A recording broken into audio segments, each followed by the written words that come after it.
We are live, and YouTube just told me I can broadcast for 8 hours. So here we go.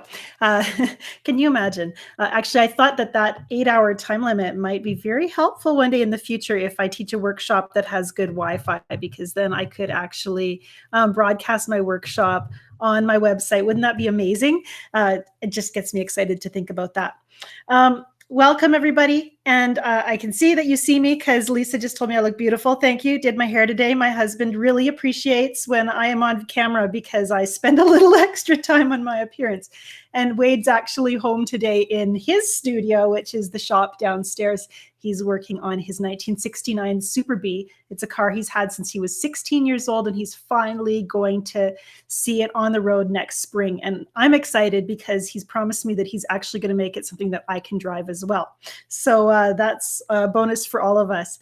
I think I'm so blessed to have a creative spouse, and the fact that we get to do creative projects together. He built my studio here for me, and we just have so much fun talking about our passions. Even though we don't completely understand one another's kind of interests, we appreciate that creative drive. And if you have a supportive spouse or a parent or sibling or family member, you know exactly what I'm talking about. Someone who thinks the creative stuff you make is awesome. We could talk also, and I'm not going to go there, about the people who aren't always supportive. And we might go there a little bit because I do want to talk a lot today about mindset. Hopefully you're not tired of hearing about it. And but we're going to go there as well because I think it's just so critical for helping you do well in this course and in your watercolor journey. So this is our first weekly recap. And thank you for all of you who are here and chatting up a storm in the group. Robin's not here today, so I'm going to try to keep a half an eye on the comments, and then we'll open it up at the very end for your questions. If you have specific questions, of course, you have the discussion group all week long to leave your questions, and I do check in there daily to try to keep up and answer them. And as well, we can talk about things here, and I get to actually have video access, so I can illustrate if there's something you actually need to see. And I love hearing some comments here from those of you who have spouses who are supportive. It's just a great thing to be a part of, isn't it? Tana's comments, I love the YouTube tour you had a couple years ago. Your studio looks awesome. It is not awesome right now. I have, as you can see, paintings everywhere. Behind me, I've got some in progress and stuff I just brought home from the gallery. And then in the very far corner, right there, I'll scratch it with my finger, I just framed 3 paintings that are going to go out to a show if I can actually get in gear and actually submit my application by midnight tomorrow.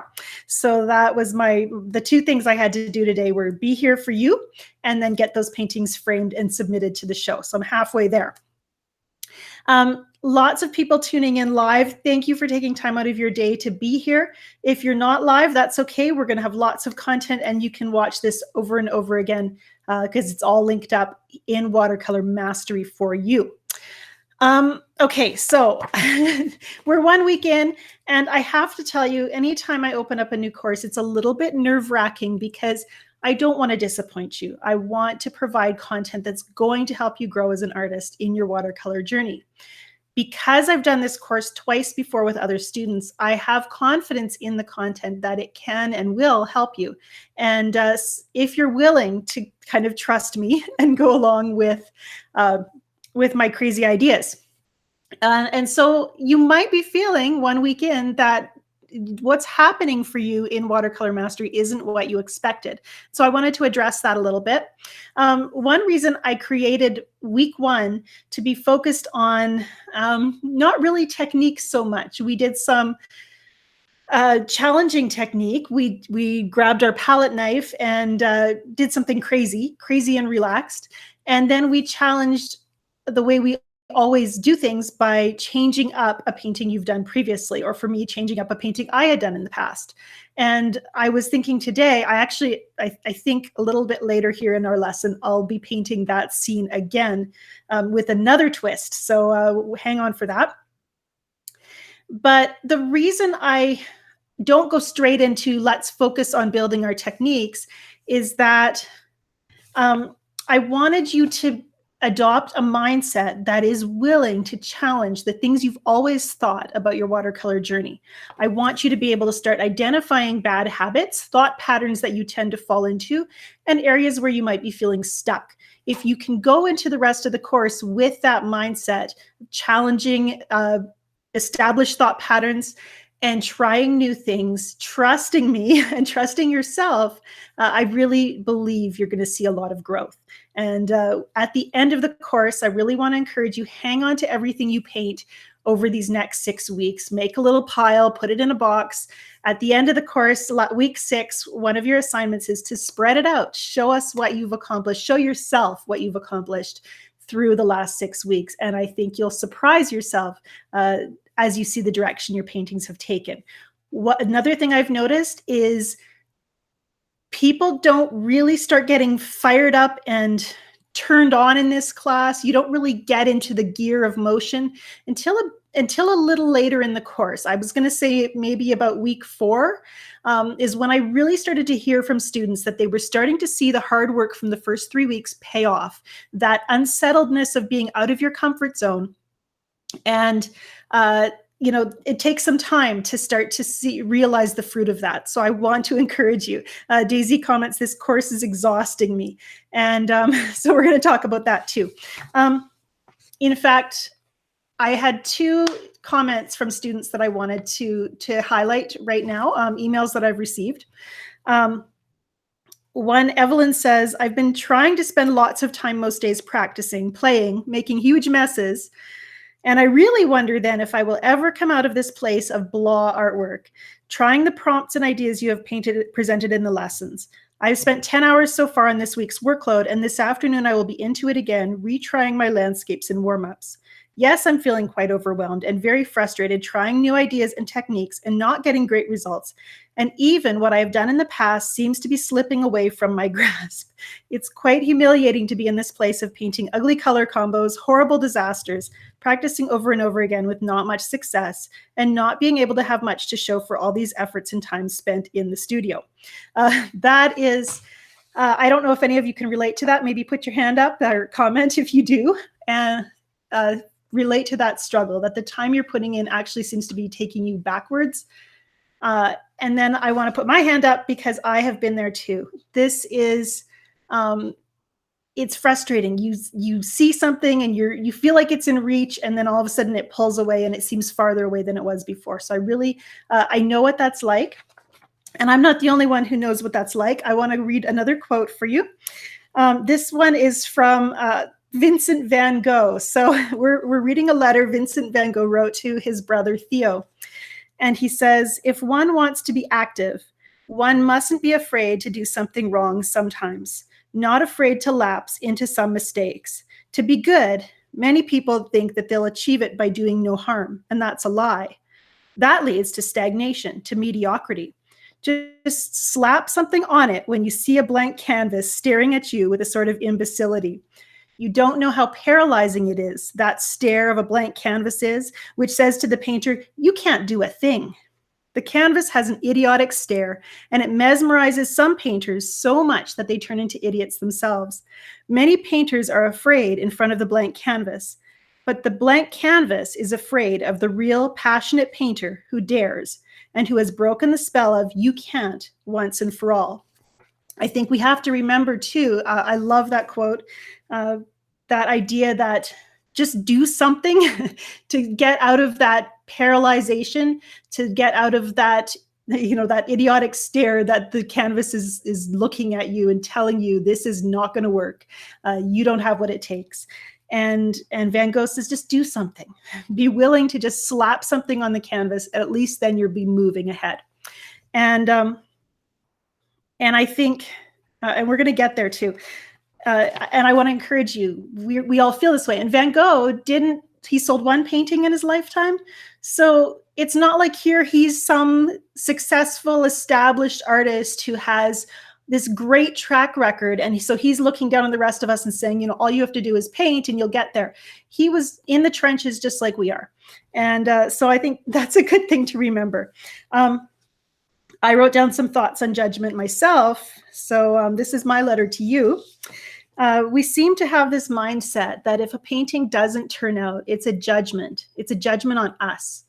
And I was trying to figure out, is it a judgment of our ability? Is it a judgment? It's almost a judgment of our identity, I think. And that's tough. That's a hard thing to fight. That my failed painting is condemning me. And I think I have 3 teenagers in my house right now. And, they'll come home from school and they're so quick to decide everything is terrible. My life sucks. And, it's little things, right? But they just hit breaking points so easily. And when they make a mistake, they're so self-critical. And I see that as they mature, they start to learn to be kinder to themselves. They recognize the universality of making mistakes and of struggling in life. And so I think it's a maturity issue for my teenagers. We model coping skills. And I think for us, between this preschool where we don't know what we don't know, and so we're innocently playful, and then we have eventually, hopefully, we reach our doctorate of mastery skill. But in between there's this angsty teenager that needs to learn to press on regardless, to try out different personas as you try to discover your style, and to see your value despite the skills that still are ahead to be mastered. I don't know, that just felt really, really powerful and kind of to the heart of what we're struggling with right now. What I'm struggling with, what you're struggling with, so much of it feels tied to our identity when we really just need the maturity of perspective. The other thing, I'm liking your comments. Yes, I feel so intuitive, but it's just, I hear from you and I really look inward. I want to confront this. I love learning about what makes us tick and what makes good art. And that's the other side of this, because I know we all want to paint good paintings. So what's a good painting? If there were set standards for quality in art, wouldn't all art eventually start to look the same? Here we are wanting to paint good paintings, but how do we know what's good? And what I found, I think, is that art is widely disparate. We have this huge spectrum of kinds of art because the criteria for art isn't really about quality. It's not about this painting is good, this one is not. The Mona Lisa really is just another portrait. Jackson Pollock painted splatters that seem just so random. One might consider he's not really painting at all. And Picasso didn't stick to any one style. He made thousands of artworks, and his style changed dramatically in his lifetime. Actually, Picasso is a really great example because he was someone who was doing things that were never done before. He had no criteria to say, well, now I know I've arrived, except for his own inner kind of voice. His method of making better art was to connect with his inner child. I'm sure you've probably heard his quote that every child is an artist. The problem is how to remain an artist once we grow up. His goal was to be that inner child. And I think for us, that means giving ourselves permission to be the artist that we are right now. So have you given yourself permission to be the artist that you are right now, to be in the stage of learning that you're at, to be painting at the level that you are at, and to be expressing yourself with the knowledge you have right now? You have to give yourself permission to let yourself be an unskilled explorer as you learn, an awkward adolescent in your interpretations, a clumsy blunderer as you struggle over obstacles in any way you can. If you've ever watched some of those obstacle course races, it's not always graceful. You just hurl yourself over that 10-foot wall and land in the mud on the other side, and it doesn't look great, but you're getting there. And I was thinking, how does that reflect on me? And I like seeing your comments here, the different artists who also broke the rules. There's so many. And it probably felt to them like they were abandoning everything that was safe and familiar. And that made me think of myself, actually, because I feel like a skill abandoner. I've grown my abilities as a watercolorist to the place where I could hold myself to a really high technical standard. I could paint paintings that are full of technical realism and um, just strong composition and all of these things. And yet I've rejected that approach in favor of seeking more intuitive methods of expressing myself. And some people might say that I'm wasting my skill, that I should be painting some stuff that's technically stronger. And maybe they're right, but I had to decide what I wanted. And that means that I also am going to face rejection from those who don't understand. And I've made my peace with that because it's so satisfying to paint to that inner drive and ability. So it's whether or not I'm successfully doing what I want, or being successful as an artist is going to depend on who you ask, and so we don't always get to be understood. So hopefully that encourages you. We're going to move on here in just a sec because this has been quite a rambly pep talk here. I've got 20 minutes of pep talk here for you, so there you go. Playfulness, that's the heading. You're here to grow to be a watercolor master. That's why you're here. That's why you're enrolled in this course. And you might be wondering, as I said, why you spent that first week playing. It was really important to me that you learn to be aware through the course of your creative urgings. That little inner voice that says things like, this is fun, or ooh, when that brush stroke goes across the paper and it just swishes out and looks beautiful. Or that little voice that says, what if I tried such and such? Or what if I did that painting over in this way? I will really want you to listen to that voice more than my voice, more than the other students, more than whoever might be looking over your shoulder at home, more than the inner critic that's telling you don't know what you're doing. Listen to that inner artist speaking because she's wiser than you know. So week 2 and 3, like I said, people really start to get into gear, I think, by about week 4. So week 2 and 3 are our most technical weeks, and they're going to feel tough. So I don't want you to go into this feeling like if you feel like you're struggling, that's wrong. You're probably going to feel that way for a little while. Be patient. Give your inner artist a chance to play and warm up before you tackle the principles of value and color theory and composition. And trust that you will get better all the time at letting those things, your inner artist and your technical abilities, work together in tandem. You're going to find that sweet spot. It might take longer than you think. Be patient. Okay, so we're going to look at some student work. I have a winner for this week because I like to do a little giveaway on every other week. So this week I'm going to do a giveaway, and so I'll get to that. And then I have a painting demonstration for you as well. So first of all, I want to show you some student work. Let me see if I can switch my screen over to this page. Let's see. Give me a moment. Present to everyone. Okay, so there's my screen. This is my view this morning. I wanted to show it to you. Because I thought it might look familiar. Some of you have been painting my local landscape. So this is a lot like what you've been painting all week, just a slightly different color palette. I went for a run this morning, and this is what Ari and I experienced out on the road. And she was just out, my little dog, she was just sniffing everywhere, looking for footprints. And I think there were some fox tracks because she got pretty excited at one point. Anyhow, so I'm gonna paint this in a few minutes. We're gonna change up the color palette, paint a familiar scene, and I've got a little twist for you as well. But I also want to show you some student work, so we're gonna do that next. Unfortunately, I can't feature everyone's work, but I tried to choose some pieces that were a good representation of some of the things that are going on in the class. Let me find my notes here. For some reason, it's not in the right order. This one, okay. I think this is Colleen's painting. Colleen, I wanted to share this because it's got a beautiful simplicity to it. It's a variation on the trees we've been looking at and painting. One thing I really like about this is that Colleen's used edges, hard edges, to help her trees come forward in the painting. But your edges are soft as well as crisp. So we have towards the top of the trees, nice softness where the color kind of transitions.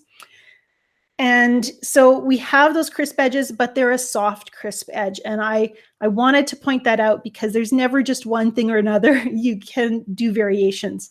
And I don't know, that just felt like something I should demonstrate to you. Also, the beauty of simplicity. We've got basically a single color painting here. I think this looks like Moon Glow from Daniel Smith. Maybe a few darker colors, some Payne's gray or indigo in the grass and the tree marks. So very peaceful, monochromatic color scheme, which is really calming.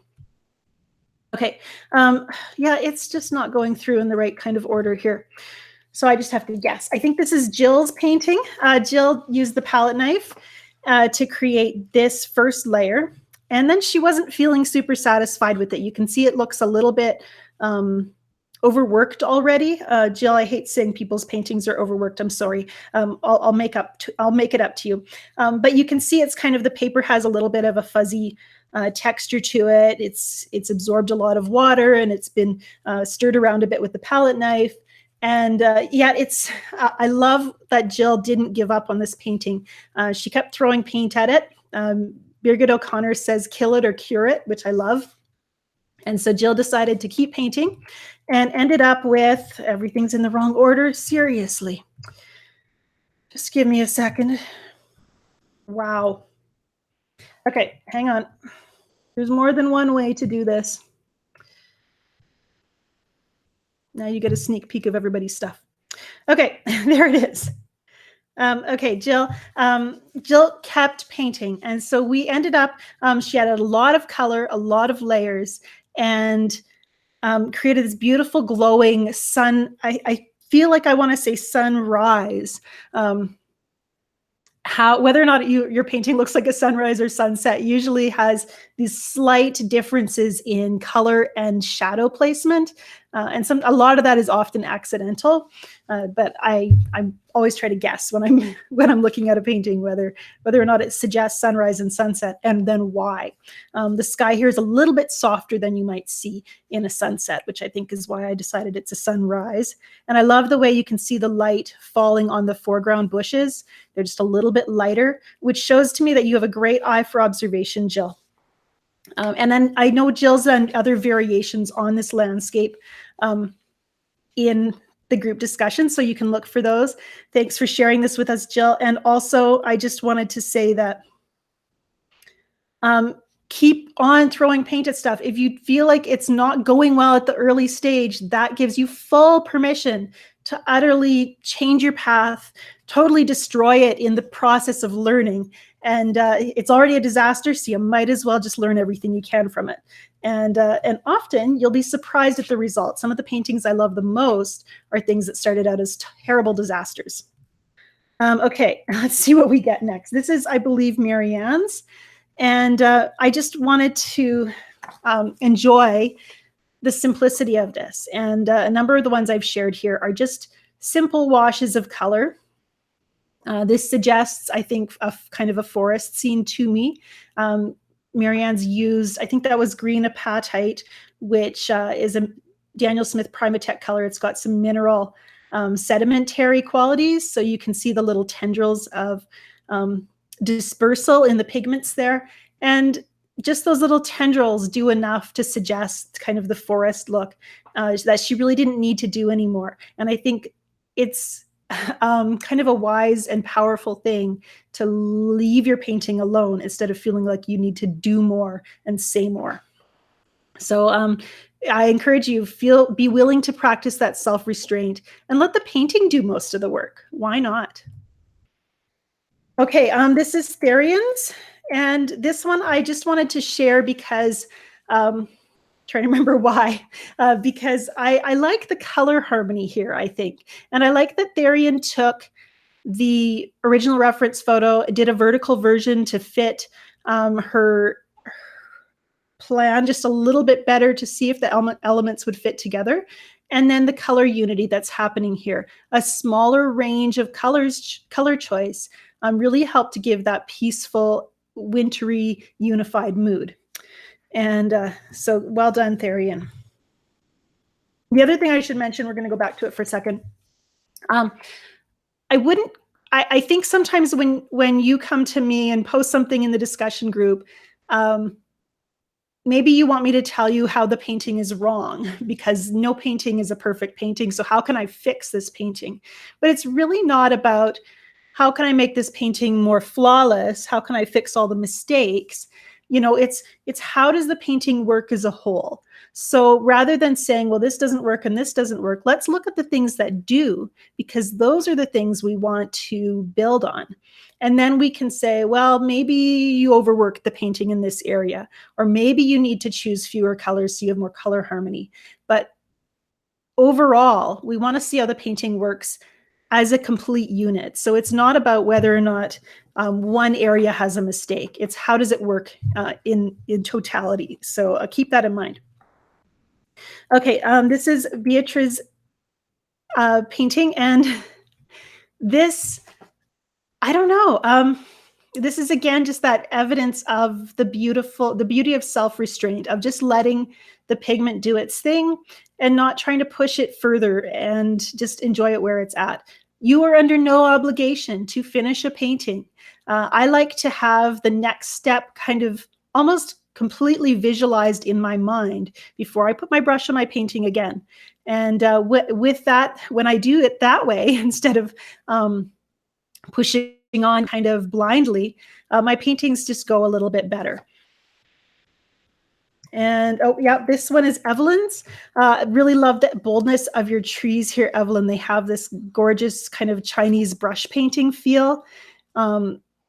It's the deal with something like this is that it's really hard to do again. It's like, oh, I did this and it looks so effortless, but it was almost accidental. And how do I repeat those effortless shapes? And I mean, don't worry about it too much. You get to come away. I think when you do something that's kind of accidental and effortless, have a little bit of confidence. I think that was the inner artist painting. So let them out again. Okay, now it's showing up. Okay, and this one is, let me see here. Who am I missing? Sue, is this one yours? Might be Linda's. Everything's out of order. There we go. Linda, this one's yours. Again, a little bit of imagination is all you need to see that seahorse come swimming up out of the water. Simply understated, doesn't need a lot of detail. Linda, if you started painting outlines and details, it would very quickly or very easily happen that you might feel like that you're starting to box in your painting, and nobody likes to be tied up. So I think that's another way you can look at that, adding detail. You might want to rein it in gently with a little bit of detail, but we don't want to tie it up and box it in, if that makes sense. Now I had one more painting and I might have to go back and find it. Oh, there it is. Sue, this one's yours. Another one. Whoops, I don't know what I'm doing. I don't know. This one, I think I could turn upside down and enjoy it just as much as this way. Maybe that's how you started out too, Sue. Really liking the power and strength in this, and that kind of abstracted feel of this. It feels like a landscape, even though I'm not really sure what I'm looking at. I see a tree. I don't know what else is happening. Maybe a sky up in that corner and a mountain in the background. I don't have to know what it is to enjoy it. And yeah, I think giving that inner artist permission to paint stuff that you don't understand but you enjoy, that's a very freeing thing. So that's the pieces I wanted to share from students this week. I love everything you're sharing, and it's been so fun to look at it. And I love seeing your comments. So your very supportive comments with each other. That's fantastic. I didn't plan ahead very well. I have to move my camera right now.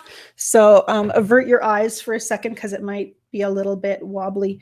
Actually, I'm just going to flip back to my screen share so that you don't have to see the camera bouncing around. And we'll take another look at that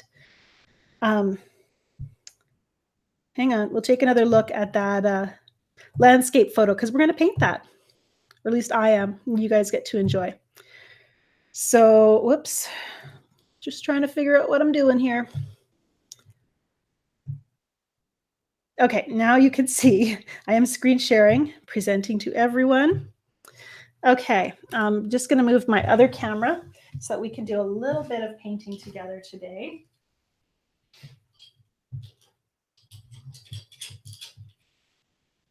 And now this is my challenge today. Oh, and I promised a winner of our participation project here. There we go. Yeah, now you can see my surface. Okay, so our participation project, I have this lovely sketchbook. It's a Bockingford watercolor sketchbook.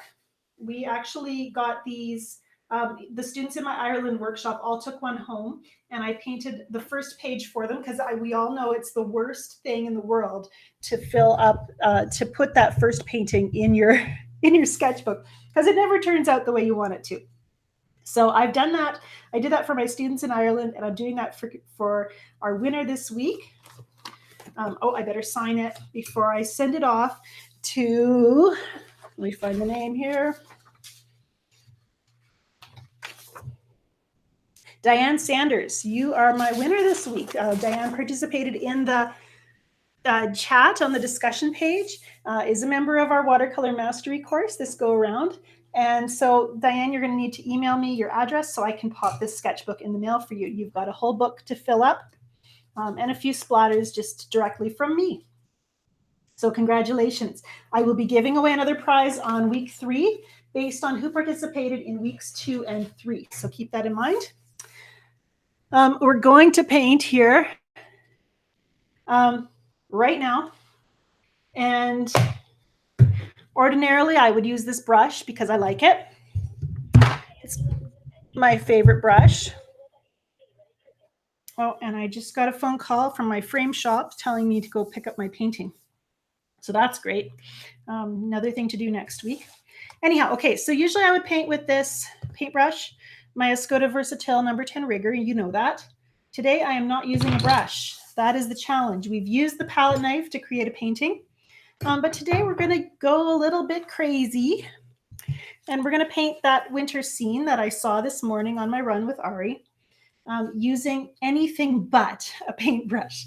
And I'm not 100% sure how this is gonna go, so let's just take a look and see. I'm gonna start by painting with my spray bottle.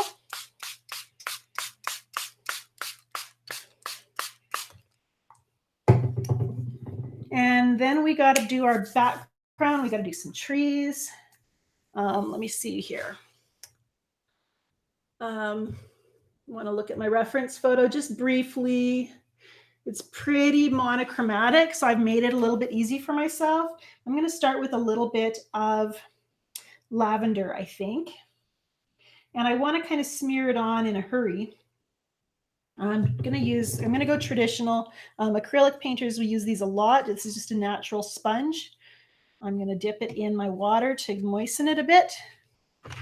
And then I'm going to wedge it into my palette and get some wisteria on there. Lavender would work too. Kind of like the look of that. So I'm using it kind of traditional right now, like a paintbrush. On the wet spray. Feels like I'm cheating because you don't really need a brush to smear paint around a wet wash. We'll throw some down here too on the drier paper. Now with a sponge, I really haven't used a sponge before. We know that people generally use those sponges to kind of dot on texture like so. But I don't like anything that looks too orchestrated. I want it to look really natural. So I'm going to try to soften and smudge and use a lot of water. The other color I brought to play with is this shadow violet over here. We're going to use it for some trees as soon as things have dried a little bit more. I'm going to use my spray bottle and let some more color flow so I get more of a sky feel right now.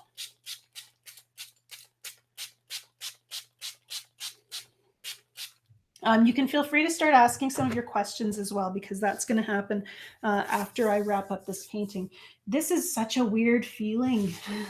Not being able to just go for the paintbrush. It's a little bit of a challenge. I have some tissue paper. This is like those paper streamers, and it's blue, so I'm not sure if it's going to leak dye or not. We'll find out in a minute. And we're going to use some, oh, that's nice. You could use some raw sienna. This is goethite by Daniel Smith, so it's similar to raw sienna. And as long as the paper is kind of dry, we're going to get kind of a crumpled texture. Once it starts to get wet and soggy, it probably will change up the texture a bit. So we're painting some of our grass. Because the grass is dusted with snow, we do want those white spaces. So I don't mind using a crumpled up piece of paper, aside from the fact that it's leaking little torn edges of paper into my palette that I'll have to wipe up later. But I kind of like that textural effect, so that's kind of a good thing to know. What else have we got? I brought a bunch of different things. I have this sponge, which actually isn't very clean because I've used it for printmaking before. I do have my palette knife. I have my string thing, which I think we're going to use next. I love using this little wad of string, and it's not clean, so we're going to have residue from the past paintings, which might change up my colors as well. But the string thing is really nice for, I think that's this one, quinacridone deep gold. The string is really nice for creating grass because you can just kind of slap it, and you can see there's some blue on there, but that's all right. That'll give us some shadows.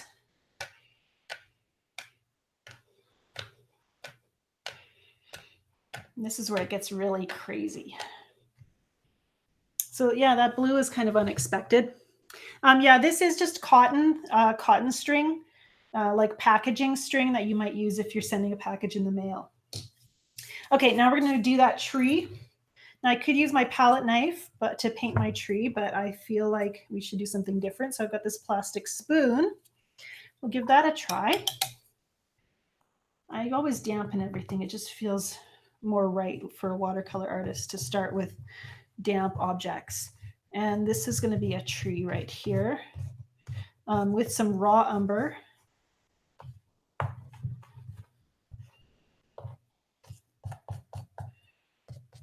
I'm liking the little bits of pigment happening there. Very similar to what our palette knife was doing, but a little more rounded. So we're probably not going to have that risk of, I know some of you said you were getting lines on your paper from the palette knife if you press too hard.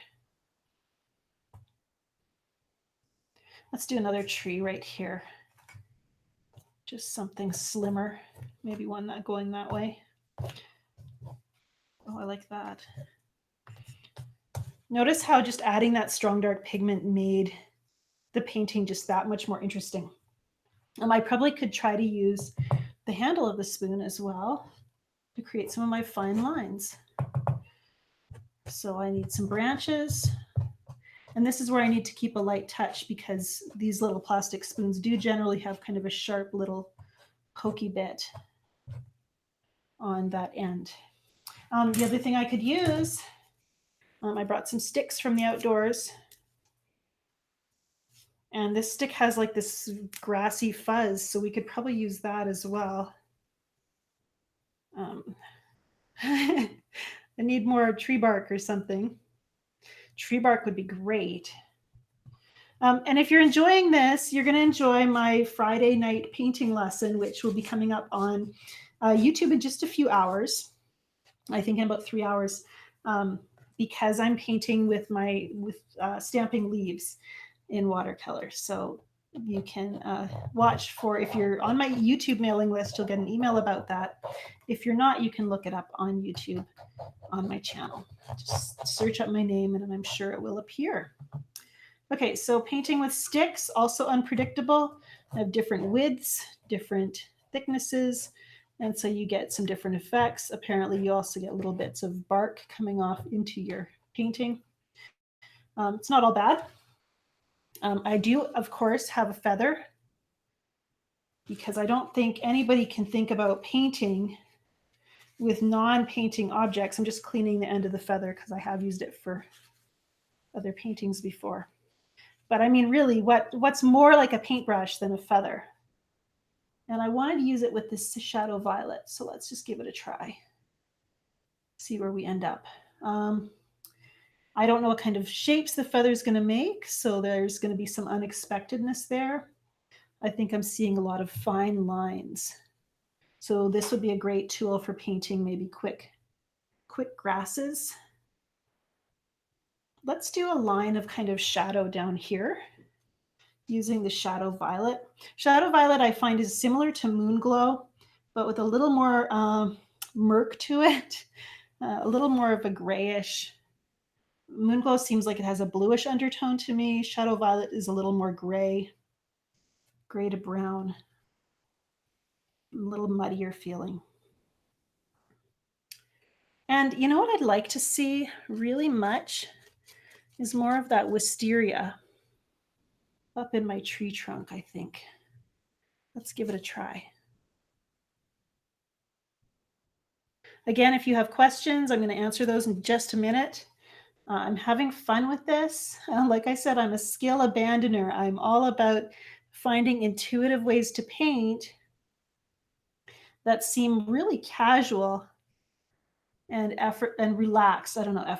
Yeah, effortless is probably a good word too. I'm curious about what blue I used actually in here because I'm liking those little hints of blue. I think it was verditer blue. Let's just see if we can add a little bit more blue. So suddenly my painting's ending up with a lot more color than the original photo. We call that artistic license, and it's totally allowed. In fact, it's encouraged. Say what you want to say. Work in the direction of what excites you. And your paintings, that vulnerability of showing who you are in your art, it pays off. You know, when we really open ourselves up, there's nothing like that freedom of being known and accepted for what you have to give. And if we can't do that in art, then what's the point, really? And how are we going to find joy in it, maybe, is the bigger question. Really having fun with this. See if I brought anything else that I could use. I brought cling wrap, so that's something you might, of course, we know you can lay it on your painting, but you could also use it to press texture, you know, get those crumpled up shapes in your painting. I had these little pine cones, which I could try. And then even paper towel, tissue, different textures of paper and fabric, yarn. Those are all things that you can use to paint and make your paintings more creative. Excuse me. Yes, Shadow Violet is a Daniel Smith color. Now I'm just going to let you look at this for a second because I need to find some water.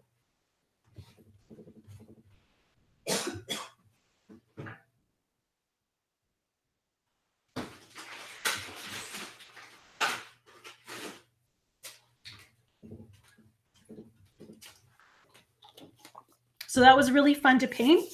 And I'm going to move over to your questions. Just noticing as this is starting to dry that this is really, really pretty. And I'd love to find a way to add more of that. Let's just do it. Maybe a little bit of that blue over here. Softened, pulled up into this kind of wetter area. I don't like to walk away from a painting when it's kind of at this in-between drying stage because sometimes you see those little discoveries and realize the value of them. So a lot of, or a big part of my painting exploration is just pausing to see what's working and how can I use that and encourage it. What's not working and how can I change it?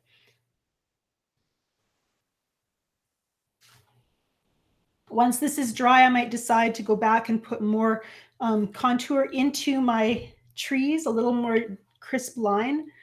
But actually, I probably won't because I really like it. I'm going to take the tape off the end here because it's kind of buckling. Just let it dry on its own. Feeling very happy with this actually. So whole painting done without a paintbrush. It can be done and you can go ahead and try it. It's really fun. And do watch for that video where I will be showing you how to stamp with leaves in watercolor. No, actually, Ellen or Brenda's asking if my painting's on a slant. This time it's not, it's flat. Ordinarily, I probably would have it angled up, but I didn't today. Okay, you're gonna have to bear with me for a second because apparently I lost my image that I can show you. Where did it go? Oh, there it is. That's strange. Okay.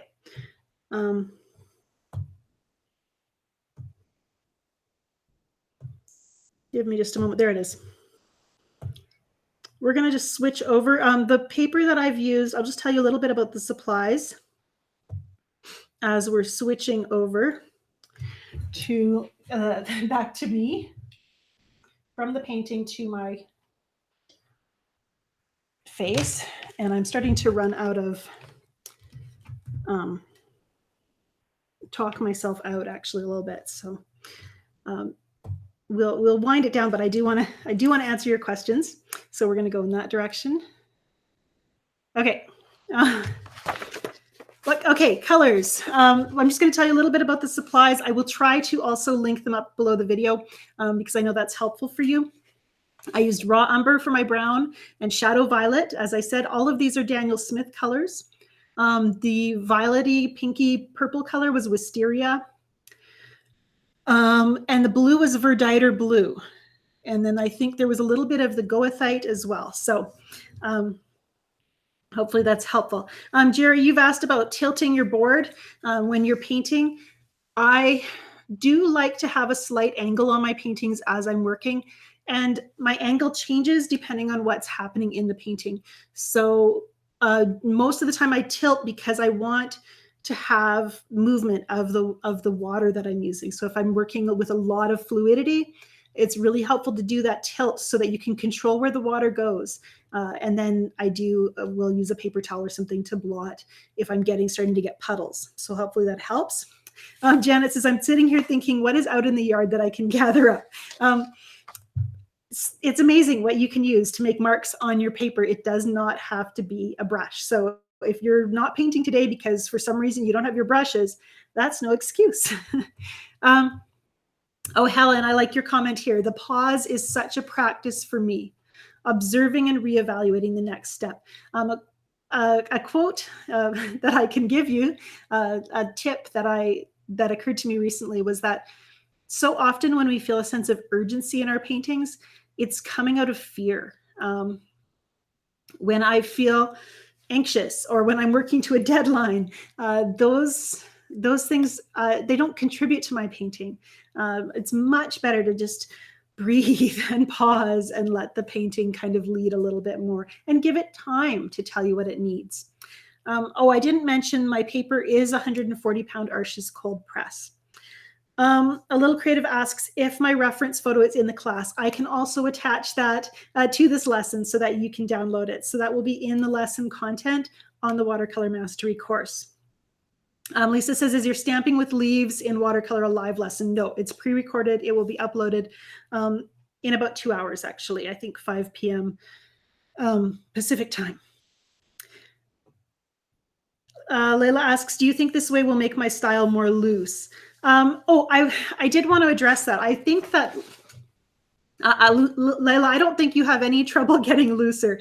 Your looseness that you've been using and your description of the process as, time just gets away from you and you just give yourself to the process. I think you are so much on the right track that you really don't need to worry at all. Just lead with your heart as you've been doing, and it's just going to get easier as time goes on. Looseness, I think, really is not a style of painting so much as a state of mind. So it's that little inner artist coming out. It's listening to that little voice that says, do it, go ahead and do it. You can do it. Listen to that.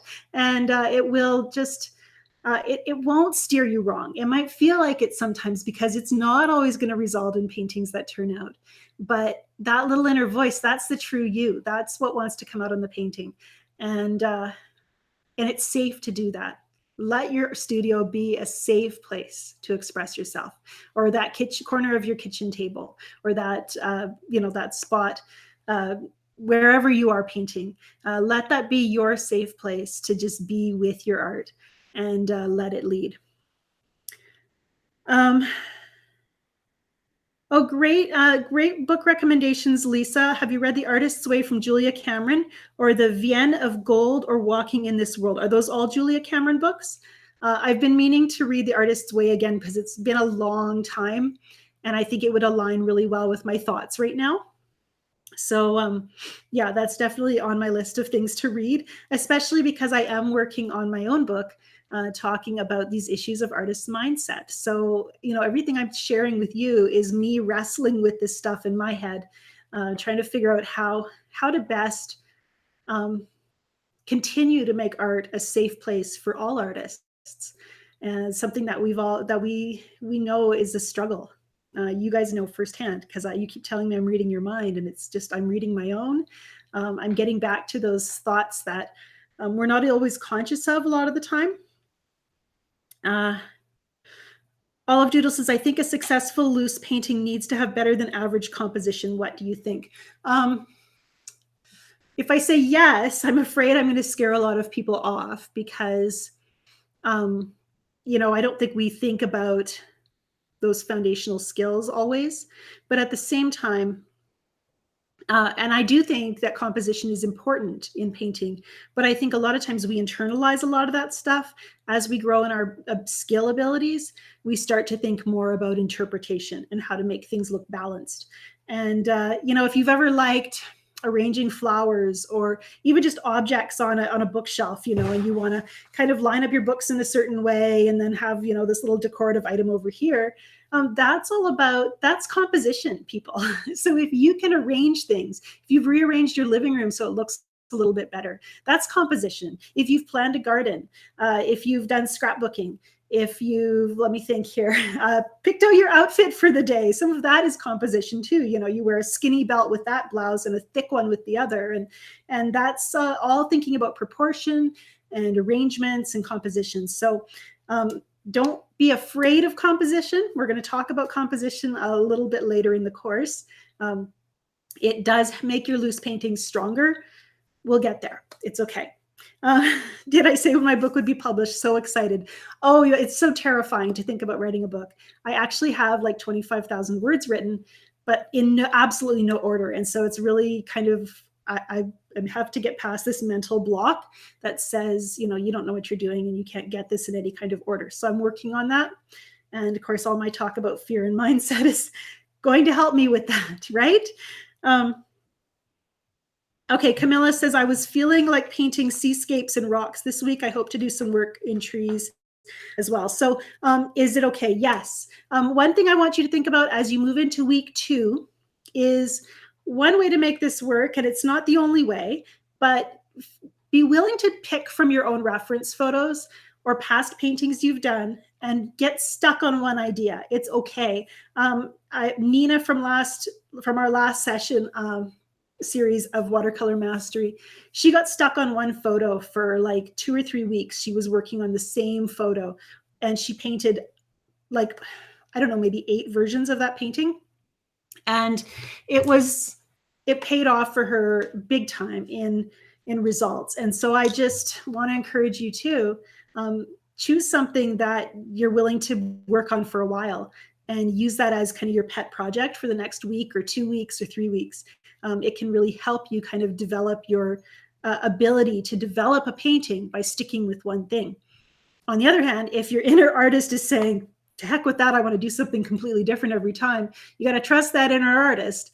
And you got to trust me when I say that. Do what you want.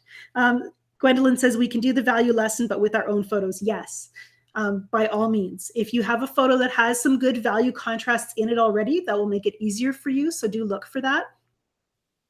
Ellen says, I love the color Wisteria, but I'm wondering if it's a color I can mix. Yes, it is a mixed color from Daniel Smith. So on their website, you should be able to see what pigment numbers it's made up of and be able to match fairly closely to it. Layla says, I have a problem with getting all the colors. Again, I'm using Daniel Smith, but you don't have to. If I use like a yellow in my painting, look at the yellow and say, what is it like? Is it a warm yellow like a sunflower? And what do I have that's similar? Is it a cool yellow like a lemon? And what do I have that's similar? So look for temperature when you see what the colors I'm using, and then you can change it up from there. I like showing you different colors because then it helps you to know what you might enjoy using and should buy. But again, you don't have to use them all. I just want to thank everybody for being here today. You've been so great. I'm so proud of every one of you, and I should have opened with that. Now I feel bad. You had to wait almost an hour to hear me say those words, but I'm really proud of all of you. Those of you who have participated avidly this week, those of you who haven't been able to participate or do much, you're all working at the level that you're able to, and there's no guilt or shame in that. Be proud of what you're accomplishing, and trust that inner artist. Let it out. Make it a safe place for it to paint every day. You'll be awesome. You just are. Thank you, Jill, for the book recommendation. I will take a look, and yes. Okay. Week 2, going into week 2, it's all about values. I love this lesson, and it's overwhelming. Both of those things are both true. Value is learning how to see value is a lifelong exploration. And right now, like it's kind of snowy and gray outside, so it's really easy to see values in my area right now. But I do have to continually ask myself those probing questions. What's the darkest value in my reference photo? What's the lightest value? Where is the strongest contrast? And how does it affect the way I view my painting? And as I think of those questions and apply them to my paintings, I get stronger paintings out of the deal. So keep that in mind as you paint this week and as you think about values, and give yourself time to kind of process all of the stuff you're learning today. So I just want to encourage you. Will I review all of the comments and get back to you with answers? I will try, Janet. But if you have questions that you asked and I missed, because we don't have a moderator here today, do ask them in the discussion group, and I will try to get to them there. We have had huge participation in our discussion group. We have over 200 students enrolled in Watercolor Mastery this time, so you're a big group. I love that because there's such a diversity of what you're accomplishing and what your skill levels and your interest levels and the different participation levels. Having that diversity makes for a stronger course. But at the same time, it also means that I had to read 2,000 comments this week, which has been a huge task. Love hearing and seeing what you're up to. So do keep posting, sharing your comments, your questions, and your projects in the discussion group. Okay, I'm going to let you go. Have a great night, and bye for now.